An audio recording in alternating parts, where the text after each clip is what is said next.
खंड शिक्षा अधिकारी भर्ती के मामले में दोस्तों एक लेटेस्ट अपडेट मिल रही है। फिलहाल अब जो रिक्त पदों की संख्या है ये बढ़ती हुई 337 तक पहुंच गई है और इसके लिए विज्ञापन ये 2026 में ही जारी होंगे। और जैसा कि आप लोग जानते हैं दोस्तों कि इसकी जो योग्यता थी, पिछली बार इसका विज्ञापन 2019 में आया था, तब इसकी जो योग्यता थी वो बीएड रखी गई थी। यानी कि अगर आपने बीएड किया हुआ है तो आप इस भर्ती के लिए आवेदन कर सकते हैं। दोस्तों बात अगर बीएड की हो रही है तो निश्चित तौर से बिना स्नातक के तो आप बीएड कर नहीं सकते। यानी कि ये स्पष्ट है कि अगर आप स्नातक हैं किसी भी विधा से और आपने बीएड किया हुआ है तो आप इस भर्ती में शामिल हो सकते हैं। दोस्तों इसके पहले ये जो वैकेंसी आई थी 2019 में आई थी, तब रिक्त पदों की संख्या 309 के आसपास थी, 309 ही थी। और तब से लेकर अब तक यानी कि लगभग कुल 6 से 7 साल का समय बीत चुका है।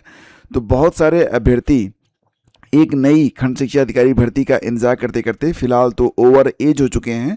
और बीच में जो कोरोना का टाइम था उसकी वजह से भी भर्तियां, परीक्षाएं सब कुछ जो है काफ़ी प्रभावित रही थी। और विगत में अगर देखा जाए तो सरकार ने कुछ भर्तियों में, जैसे कि पुलिस की भर्तियों वगैरह में उम्र सीमा में छूट प्रदान की है। तो उसी को मद्देनज़र रखते हुए यहाँ पर उम्र सीमा की छूट भी मांगी गई है अभ्यर्थियों के द्वारा कि कम से कम उनको 3 साल तक की उम्र सीमा में छूट मिलनी चाहिए। तो दोस्तों रही बात ये कि उम्र सीमा कितनी होती है, तो 21 से 40 साल के बीच में उम्र सीमा होती है सामान्यतः। और अगर आप रिजर्व कैटेगरी से आते हैं, मान लेते हैं कि आप एससी हैं, एसटी हैं या फिर ओबीसी कैटेगरी से बिलोंग करते हैं, तो आप 45 साल की उम्र तक यहाँ पर आवेदन कर सकते हैं। और अगर आप उत्तर प्रदेश राज्य सरकार के कर्मचारी हैं तो भी आपको 5 साल की छूट इसके लिए मिलती है। यानी कि जैसे मान लेते हैं कि आप प्राइमरी में अगर आप शिक्षक हैं तो आप किसी भी वर्ग के हों, अगर आप अनारक्षित वर्ग के भी हैं तो भी आप 45 साल की उम्र तक इस भर्ती में आवेदन कर सकते हैं। तो फ्रेंड्स ये काफ़ी अच्छी न्यूज़ है, क्योंकि इसके पहले ये पता लग रहा था कि जो खंड शिक्षा अधिकारी की भर्ती आएगी उसमें मैक्सिमम जो पद होंगे वो लगभग कुल मिला के कहा जा रहा था कि पहले जो अध्याचन मिला था वो 90 पदों का मिला था, फिर उसे 140 पदों तक सीमित कर दिया गया था। लेकिन ये एक गुड न्यूज़ है और इसके बारे में जो अपडेट है ये आपको आज के अखबारों में भी देखने को मिल जाएगा। जैसा कि मैं आपको दिखा रहा हूँ, प्रदेश में बीईओ खंड शिक्षा अधिकारी के कई पद खाली हैं और वजह ये बताया जा रहा है कि वर्तमान में कुल 1031 स्वीकृत पदों के मुकाबले केवल 858 खंड शिक्षा अधिकारी ही तैनात हैं। यानी कि देखा जाए तो जो कुल पद हैं उसमें 173 पद कम हैं। तो ये 173 रिक्तियां हैं। साथ ही साथ ये भी आपको पता होगा कि काफ़ी बड़ी संख्या में 164 जो खंड शिक्षा अधिकारी थे उनको पदोन्नत किया गया है, तो ये पद भी रिक्त हो रहे हैं।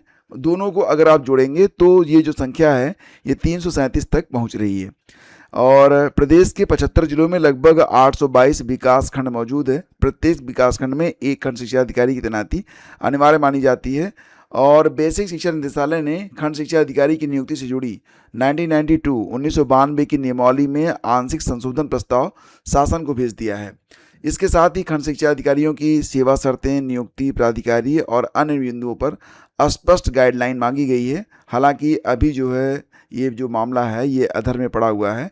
निदेशालय पदोन्नत जो अधिकारी हैं उनकी तैनाती और संशोधित नियमावली की मंजूरी का बेसब्री से इंतजार कर रहा है।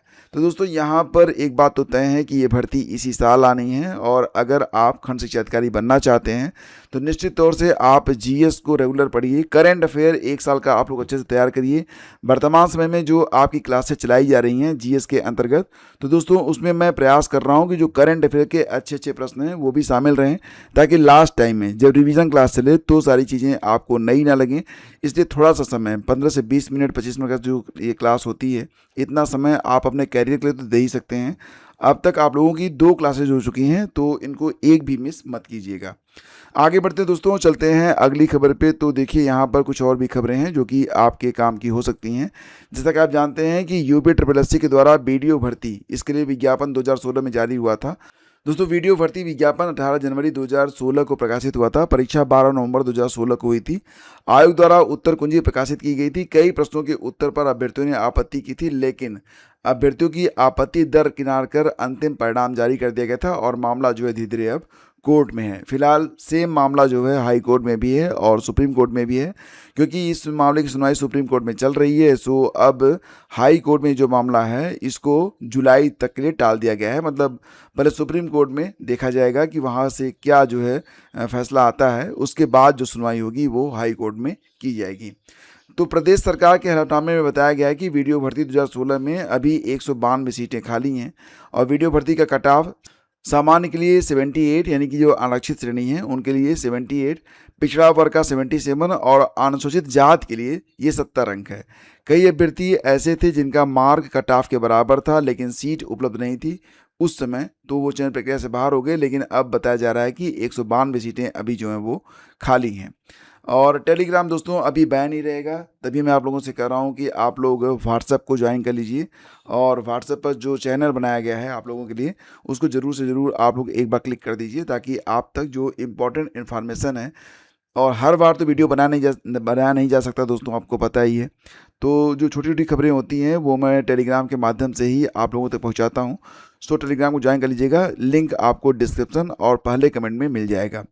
तो फिलहाल अब दिल्ली हाई कोर्ट ने नीट यूजी की पुनर्परीक्षा से पहले अस्थायी रोक के केंद्र के फैसले को बरकरार रखा है। मतलब टेलीग्राम से प्रतिबंध नहीं हटेगा और इसके लिए ये कहा गया कि सरकार ने धारा 69A में दी गई प्रक्रिया का पालन किया है।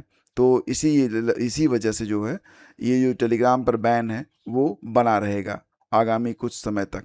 और अभ्युदय में आवेदन का मौका 25 तक। तो दोस्तों आपको पता ही है कि मुख्यमंत्री अभ्युदय योजना, तो इसमें बहुत सारे अभ्यर्थी हर वर्ष एडमिशन लेते हैं सिविल सेवा, नीट, एनडीए, सीडीएस आदि प्रतियोगी परीक्षाओं के लिए। समाज कल्याण विभाग से संचालित इस योजना में 10 माह के कोर्स के लिए जो क्लास होती है वो 1 जुलाई से शुरू होती है। तो इसके लिए एडमिशन चल रहा है और 25 जून तक जो अभ्यर्थी हैं अगर चाहें तो इसमें एडमिशन ले सकते हैं, ठीक है। और एडमिशन कैसे मिलता है, तो आप अपने ज़िले के समाज कल्याण विभाग के ऑफिस में जाइए और वहाँ पर आपको एक फॉर्म मिलेगा और आपको ये भी बताया जाएगा कि आपकी क्लासेस कब और कहाँ से संचालित होंगी। यानी कि आपको सारी लोकेशन अपने ज़िले के विकास भवन के समाज कल्याण विभाग से जानकारी आपको मिल जाएगी। और फर्जी प्रमाण पत्र लगाकर बने सिपाही 8 की सेवा समाप्त। तो मामला प्रतापगढ़ से है।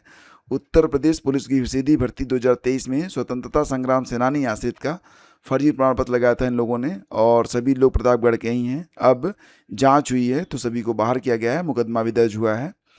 और अगली खबर दोस्तों ये है कि दिल्ली पुलिस भर्ती परीक्षा में 60,000 से अधिक अभ्यर्थी पास। तो दिल्ली पुलिस कांस्टेबल कार्यकारी पुरुष और महिला परीक्षा 2025 का परिणाम जारी कर दिया गया है।